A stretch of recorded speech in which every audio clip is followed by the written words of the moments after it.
allons parler de la prière.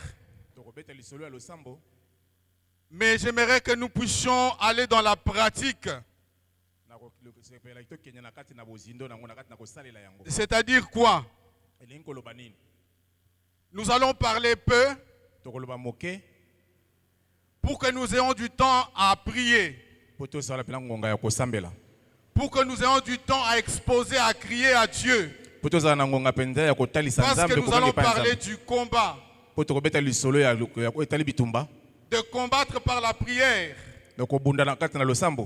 Pour des victoires dans nos foyers. Bien aimé, la Bible déclare que vous avez longtemps demeuré sur cette montagne. Il est maintenant temps de bouger. Vous vous complaisez dans la situation dans laquelle vous êtes. Vous pensez que vous êtes bien. Ça va. Le diable ne vous dérange pas. Mais j'aimerais que nous puissions monter à une dimension où c'est le combat pour des victoires dans nos foyers. Bien aimé, tout le monde sait que la vie est un combat. Le jour où on est dans ce combat, on est naître. Bien aimé, le combat commence. Les problèmes commencent. Mais dans ce combat, celui des chrétiens est spécial. C'est un combat spécial qui ne prendra fin qu'au jour de la mort. Que le jour où nous allons rendre l'âme. Et ce combat est encore plus rude, bien aimé. Ce combat est encore plus fort pour nous chrétiens, pour nous foyers chrétiens, pour nous familles chrétiennes. Bien aimé, j'ai toujours dit que la famille, le foyer, est une cible privilégiée à laquelle le diable est acharné aujourd'hui. Il combat sérieusement la famille, le foyer. Et il crée des désolations, des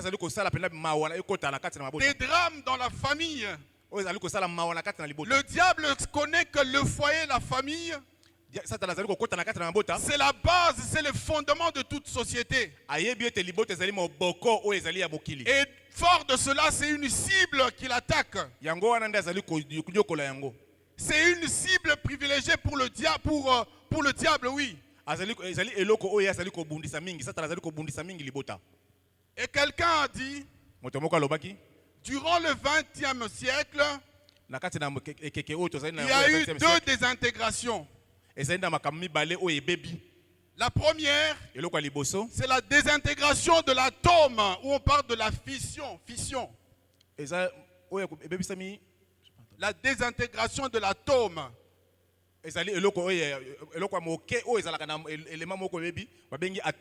Ceux qui ont fait la physique savent, ils comprennent de quoi je veux parler. Et par la suite, on parle de la fission. Bien aimé, et la deuxième, qui s'est désintégrée au XXe siècle et qui continue aujourd'hui de façon très accélérée, c'est la famille.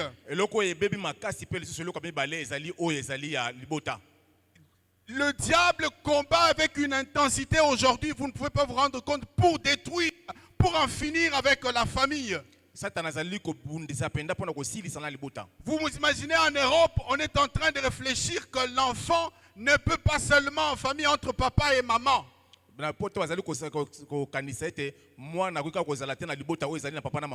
On est en train de développer des théories telles que l'enfant, ce n'est pas seulement entre papa et maman, donc l'homme et la femme. L'enfant peut aussi être entre deux individus. Ce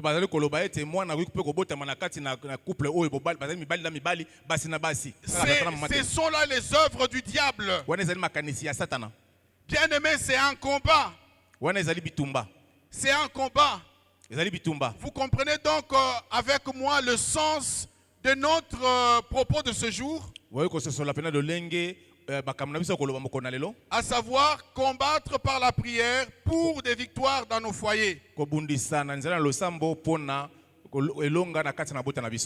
allons lire notre premier texte. C'est notre texte de base. Nous sommes dans Luc. Luc chapitre 22. Nous commencerons à partir du 31e verset.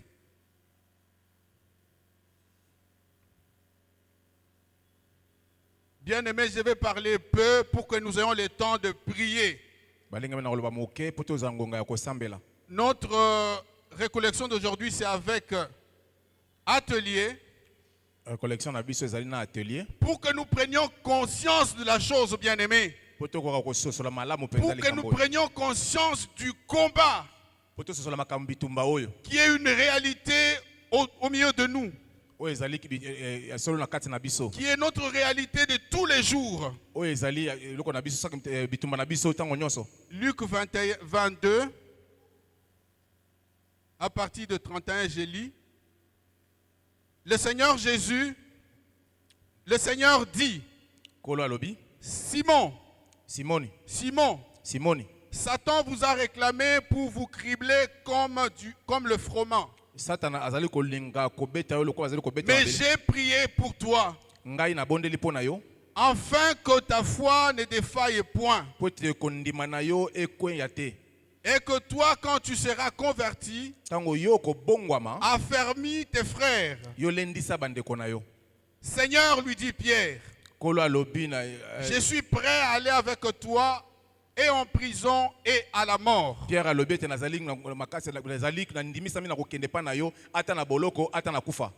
Et Jésus dit, Pierre, je te le dis, le coq ne chantera pas aujourd'hui que tu ne m'aies nié 3 fois de me connaître.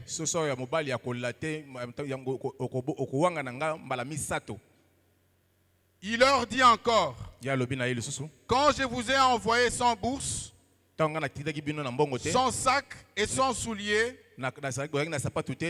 avez-vous manqué quelque chose? Ils répondirent, de rien. Et il leur dit, maintenant au contraire, celui qui a une bourse la prenne et que celui qui a un sac le prenne également. Que celui qui n'a point d'épée vende son vêtement et achète une épée.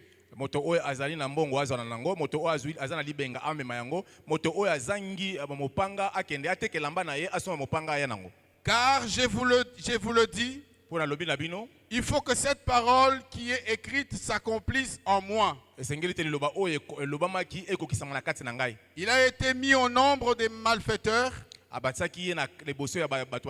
ce qui me concerne est sur le point d'arriver. Ils dirent, Seigneur, voici 2 épées. Et il leur dit, cela suffit. Nous pouvons nous arrêter pour l'instant là-bas.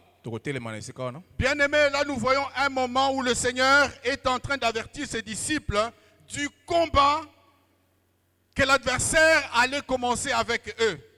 Là, nous voyons le diable qui a demandé et obtenu du Seigneur de cribler Pierre. Et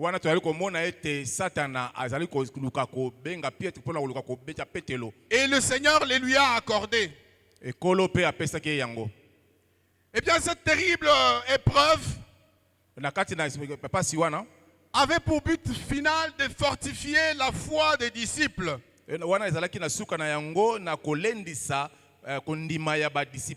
Mais le Seigneur n'a pas manqué d'intercéder pour ses disciples. Pour que la foi ne vienne pas à manquer. Et dans ce texte, dans ce récit, nous voyons spécialement Pierre, qui a été la cible des flèches de l'ennemi au point de renier le maître.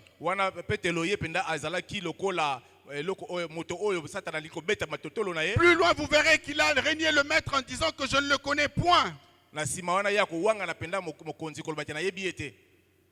Et Pierre le Seigneur a dit qu'il a préparé pour qu'il puisse devenir après le soutien, le berger des autres brebis. Mais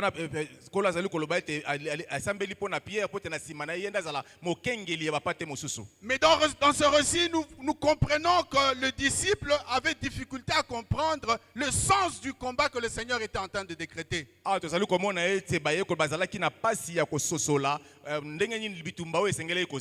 Que c'était un combat spirituel. Parce qu'eux après, ils ont amené 2 épées. C'est ainsi que le Seigneur dit que ça suffit. Ça suffit pour leur dire qu'ils étaient difficiles, qu'ils ne comprenaient rien. Que le sens de ce combat, c'était un combat plutôt spirituel. Un combat contre le monde des ténèbres. Les disciples étaient incapables de saisir, de comprendre le sens du combat que le Seigneur était en train de parler.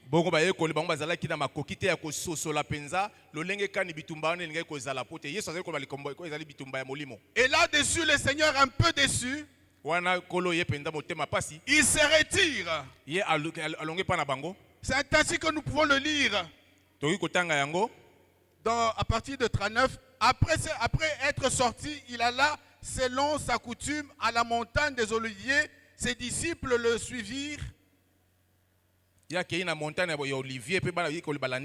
Lorsqu'il fut arrivé dans ces lieux, il leur dit, priez afin que vous ne tombiez en tentation. Bien aimé, c'était un moment dur. C'est un moment où il était en face des puissances, des forces. Le Seigneur leur dit, priez. Et lui, il est parti, la Bible nous dit qu'il est parti à un jet de pierre. Le Seigneur. À un jet de pierre. Pour engager le combat. Ce n'est pas les 2 épées qui allaient faire affaire dans ce combat-là, bien-aimé. Au contraire, c'était inutile ces épées-là. Il fallait soutenir un combat. Et c'est à Gethsemane que le Seigneur a soutenu ce combat-là. Bien-aimé, dans ce combat, quelle est l'arme que le Seigneur, notre Seigneur Jésus-Christ a utilisée? Quelle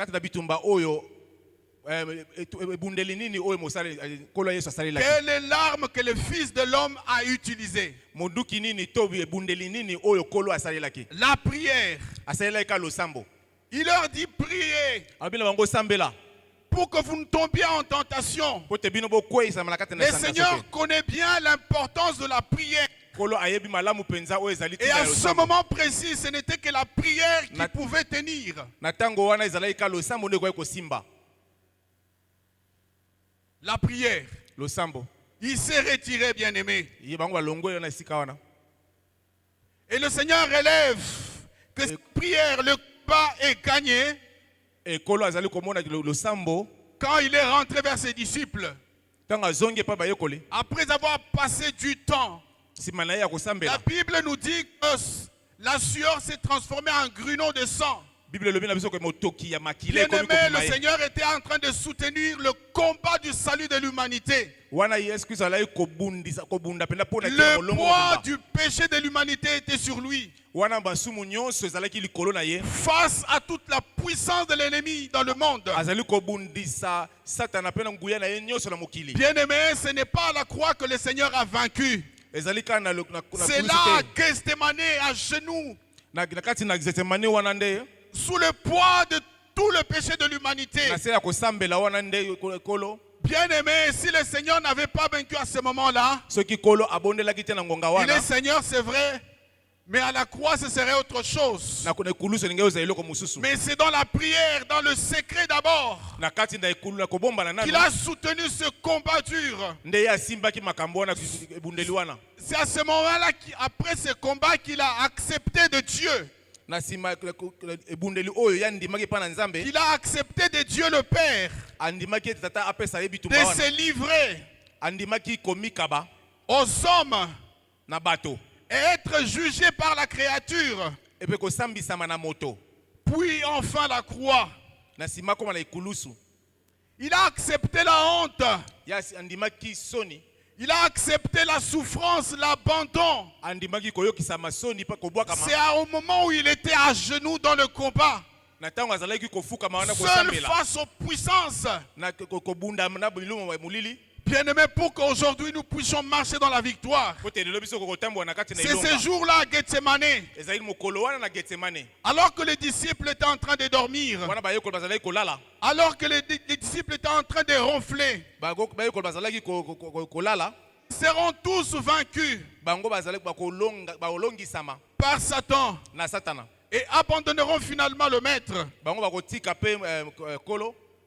Bien-aimé, c'est ça le combat dans lequel nous sommes engagés en tant qu'hommes. La vie de l'homme est parsemée de combats. Tous les jours de notre vie, ce sont des combats. Mais comment engageons-nous dans ce combat? Comment est-ce que nous nous engageons dans ce combat?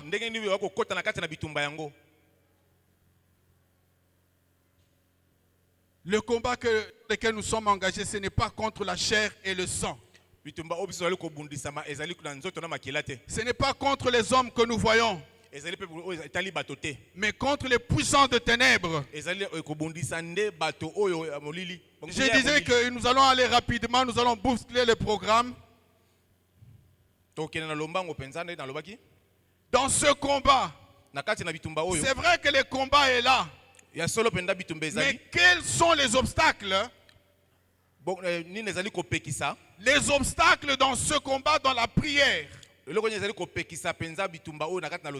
a des obstacles quand nous sommes dans le combat. Des choses qui font que nous ne remportons pas le combat. J'en ai épinglé 4. Vous pouvez en épingler d'autres. Mais moi j'en ai épinglé 4. Le premier, je l'ai appelé le péché. Bien-aimé, quand nous sommes dans le combat ou dans notre marche de tous les jours, le péché nous rend vulnérables face à l'ennemi. C'est le premier ennemi dans notre marche. Le péché. Quand nous sommes dans le péché, quand il y a péché en nous, on est vulnérable à l'ennemi. Nous allons voir une histoire dans la parole de Dieu. C'est dans Josué avec Akan. Josué chapitre 7.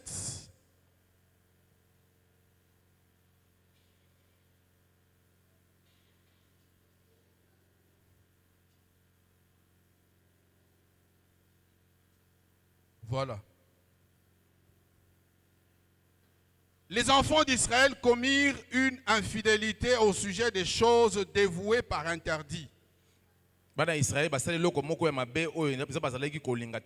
Akan, fils de Carmi, fils d'Ezabdi, fils de Zérak, de la tribu de Juda, prit des choses dévouées.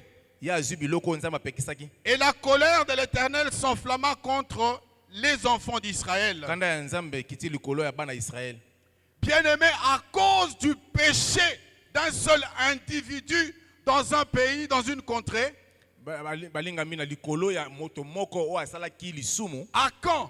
Akan, et l'interdit est entré dans le camp d'Israël. C'est pour dire quoi, bien-aimé? Nous devons faire attention en tant que couple, en tant que famille. Nous devons marcher avec attention de sorte à ne pas amener les choses, à ne pas amener le péché dans la maison, dans le foyer. À cause du péché d'un seul individu. Mon frère, ma soeur, à cause de ton péché, tu peux mettre ton foyer, ta maison sous la malédiction. Ta maison, ton foyer sera vulnérable à l'ennemi. Le péché, ce n'est pas seulement l'impudicité. L'ennemi, le diable, est très malin. Ce sont des petites choses. Et on se plaint qu'on est faible dans la prière. On se plaint que ça ne marche pas. Mais tu as l'interdit au milieu de toi, dans ta vie, dans ta maison. Et c'est ce qui est arrivé aux enfants d'Israël. Et nous voyons par la suite que Josué, qui était le commandant, a envoyé des gens pour aller explorer le pays. C'était pour explorer Haï. Ils sont revenus vers Josué pour dire que non, c'est un petit peuple. Tu ne vas pas déranger tout le peuple pour aller dans ce combat-là. Très sûr d'eux dans ce combat.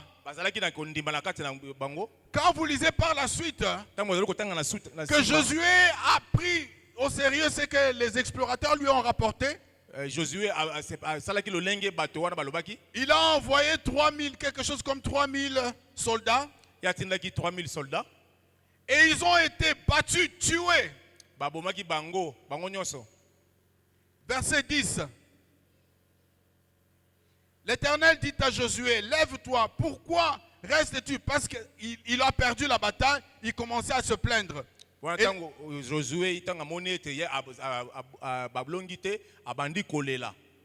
Et l'Éternel dit à Josué, lève-toi, pourquoi restes-tu ainsi couché sur ton visage? Israël a péché. Ils ont transgressé mon alliance que je leur ai prescrite. Ils ont pris des choses dévouées par interdit. Ils les ont dérobées et les ont dissimulées. Ils les ont cachés parmi leurs bagages. Aussi les enfants d'Israël ne pouvaient-ils résister à leurs ennemis. Ils tourneront les dos devant leurs ennemis. Ils sont sous l'interdit. Je ne serai plus avec vous si vous ne détruisez pas l'interdit du milieu de vous. Vous comprenez, bien aimé, qu'avec le péché d'un seul individu, Israël tout entier a perdu la bataille. Vous comprenez que c'est le péché qui a fait tomber Israël face à ses ennemis. Un tout petit pays, Haï, qu'ils ont minimisé, mais qui les a battus. Le deuxième obstacle, bien aimé, c'est le refus de pardonner. Jésus nous enseigne que Dieu le Père nous exige de pardonner tous ceux qui nous ont offensés, tous ceux qui nous font du mal. Qu'ils soient païens ou croyants. Et nous devons le faire avec promptitude. Bien aimé, le manque de pardon est un péché subtil. Il y a des gens, on lui a fait du tort, il pardonne, mais dans le cœur il n'a pas pardonné. Parfois même lui-même ne s'en rend pas compte. C'est un péché subtil, bien aimé, c'est un mal très subtil que le diable utilise. Et qui constitue un blocage dans le combat, dans la prière. Lisons Marc rapidement. Marc 11. Marc 11. Chapitre 25.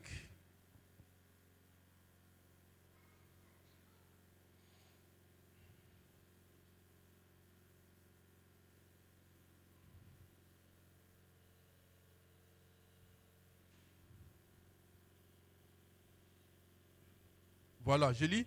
Et lorsque vous êtes debout faisant votre prière, si vous avez quelque chose contre quelqu'un, pardonnez, afin que votre Père qui est dans les cieux vous pardonne aussi vos offenses.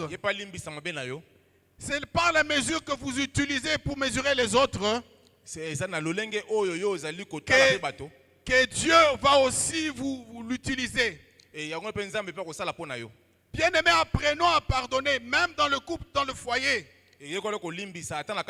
Soyons prompts à pardonner pour que nous ne puissions pas être bloqués dans notre prière. Pour que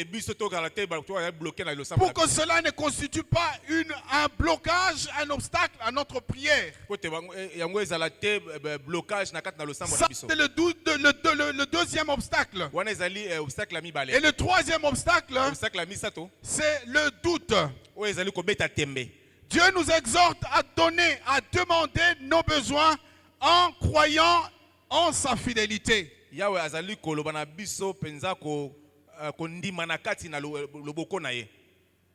Donc, quand nous faisons nos demandes, quand nous prions, nous devons le faire en croyant à la fidélité de Dieu, que Dieu, nous croyons, que nous en faisant confiance totale à Dieu. Il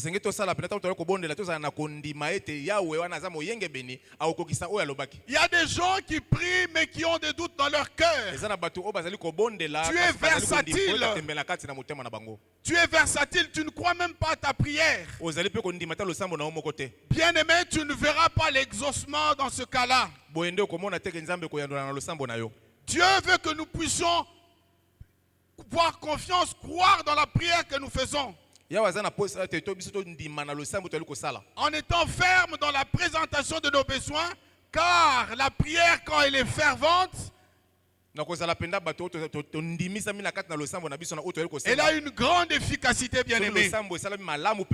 Vous devez enlever le doute de votre cœur.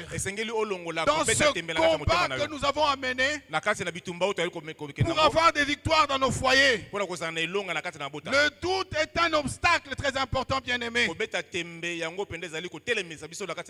Tu pries. Entre-temps, tu doutes. Tu pries. Tellement que tu as le doute, tu oublies même que tu as prié.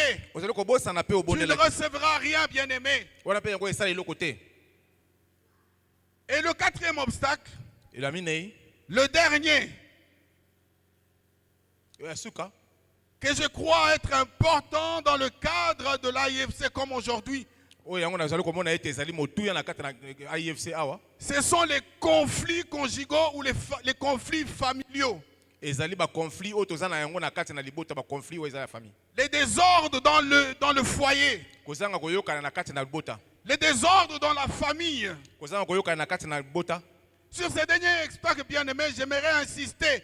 Parce que le diable connaît, je l'avais dit, il connaît. Quand la famille est unie, quand il y a harmonie dans la famille, le diable ne peut rien faire.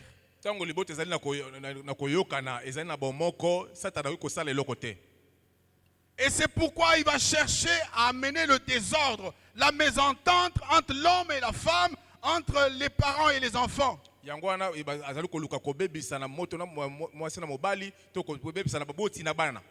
Il sait que quand l'homme et la femme sont unis, c'est une puissance, c'est une force.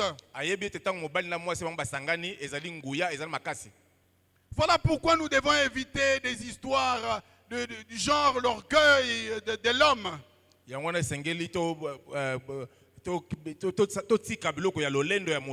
Quand il y a un problème, au lieu de parler pour évacuer les problèmes, l'homme campe sur sa position.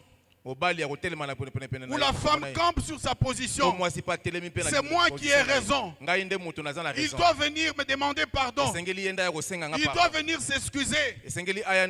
Bien aimé, cette attitude est à l'avantage de l'ennemi.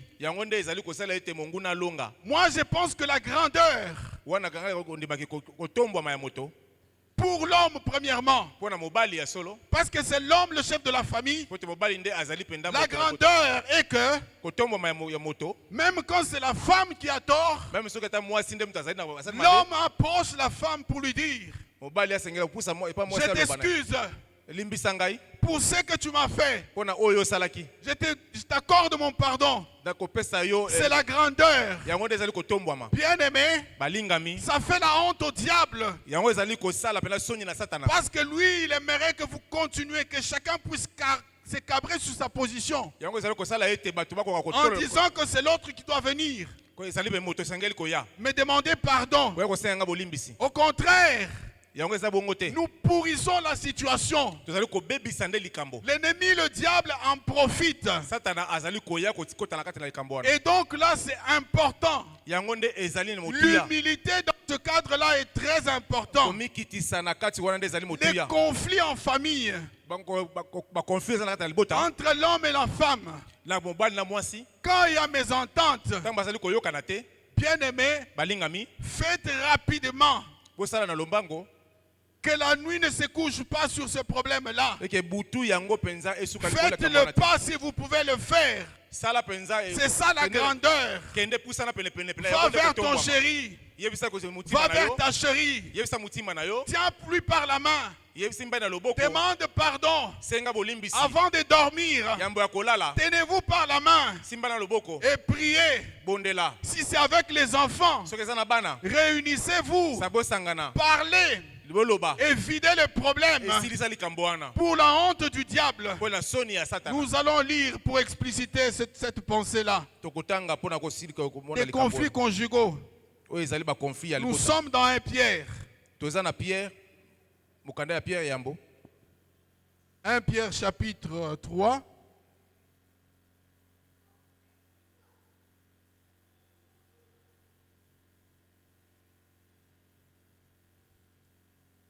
À partir du 5e verset, je lis. Ainsi séparaient autrefois les saintes femmes qui espéraient en Dieu, soumises à leur mari, comme Sarah qui obéissait à Abraham et l'appelait son Seigneur. C'est d'elle que vous êtes devenues les filles en faisant ce qui est bien, sans vous laisser troubler par aucune crainte. 7. Marie, montrez à votre tour de la sagesse dans vos rapports avec vos femmes, comme avec un sexe plus faible. C'est à l'homme qu'on parle. Honorez-les comme devant aussi hériter avec vous de la grâce de la vie, point. Qu'il en soit ainsi, afin que rien ne vienne faire obstacle à vos prières. Je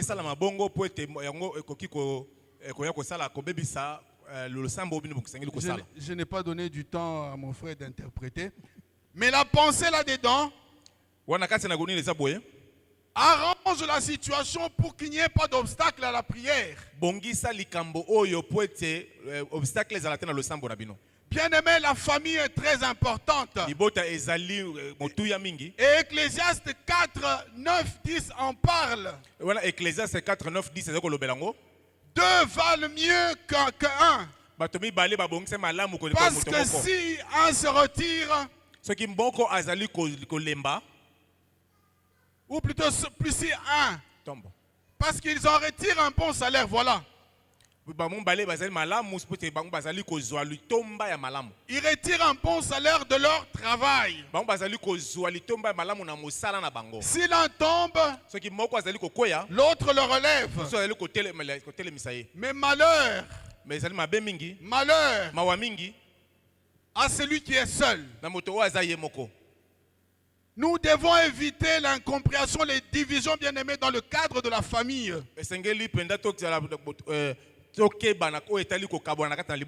Dans ce combat, dans le cadre de la famille, nous devons éviter les divisions.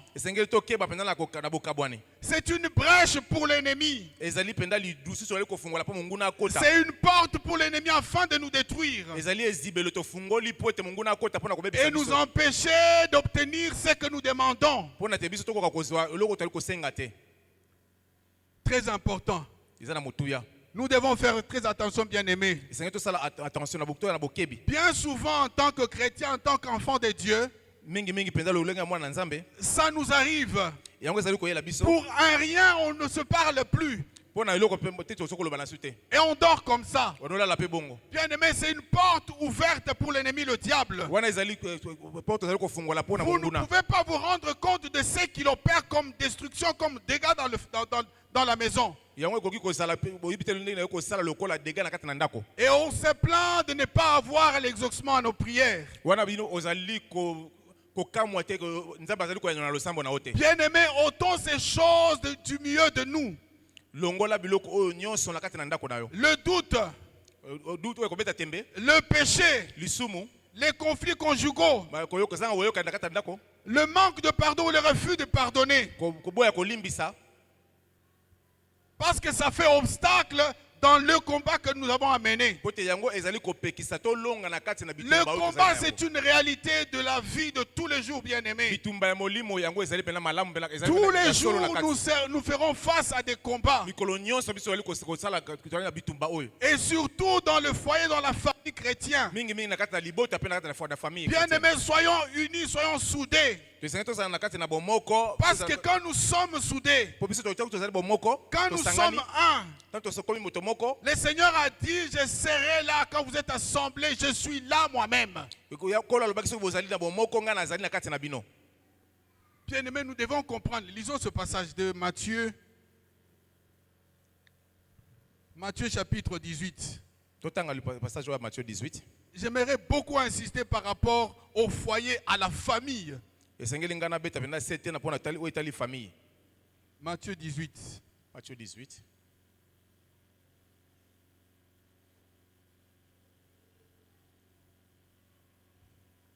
À partir de 19, je lis. Je vous dis encore que si deux d'entre vous s'accordent sur la terre pour demander une chose quelconque, elle leur sera accordée par mon Père qui est dans les cieux. 20, écoutez. Car là où deux ou trois sont assemblés à mon nom, je suis au milieu d'eux. Et quand le Seigneur est avec nous, bien-aimés, alléluia, c'est la victoire. Voilà pourquoi nous devons éviter les divisions. Nous devons éviter les conflits dans le cadre de la famille. Parce que là, on n'est plus un. On est divisé. Mais quand on est ensemble, le Seigneur Jésus, il dit que je suis là. Si vous vous accordez à demander, vous serez exaucés. Et moi, je serai là. Nous voulons avoir la présence de Dieu dans nos maisons.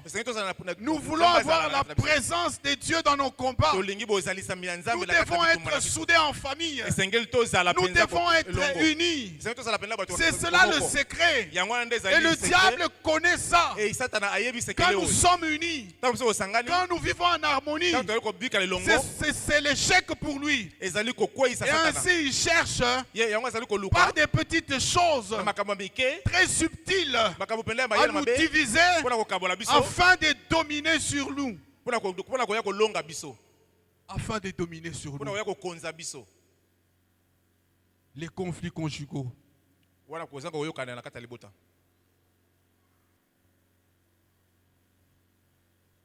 Bien-aimé, le combat,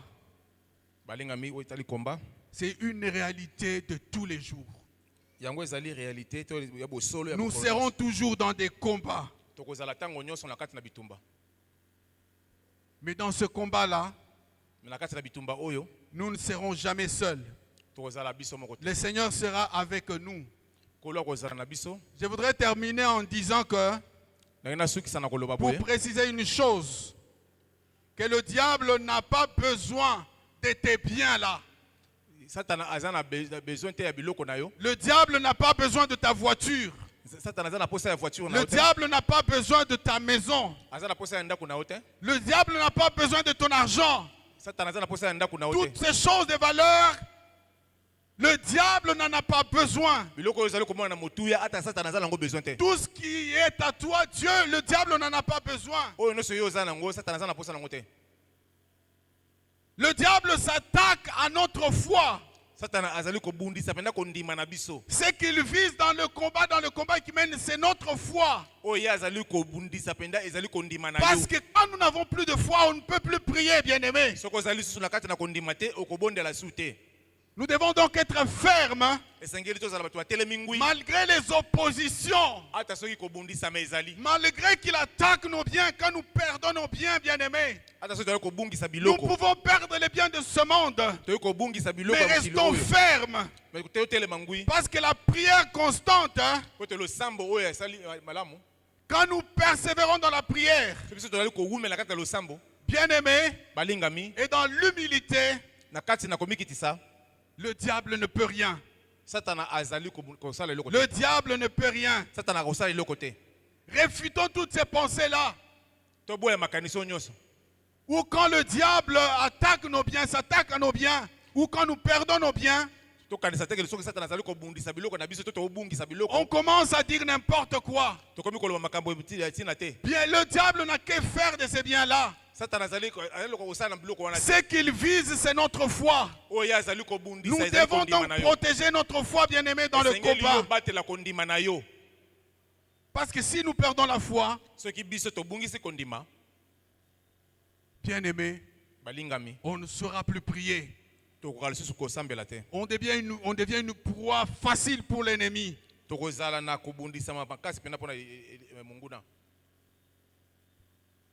Nous devenons une proie facile pour l'ennemi. Et la prière, faite en toute humilité, la prière de combat faite en toute humilité, bien-aimé, est déjà un combat gagné d'avance. Je voudrais terminer en disant, parce que nous devons aller dans les ateliers, comme quelqu'un le disait,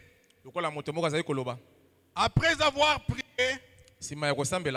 prie encore. Après avoir prié encore, prie. C'est pour dire, hein, priez sans cesse. Priez sans cesse. Parce que nous sommes engagés dans un combat. Que Dieu nous bénisse.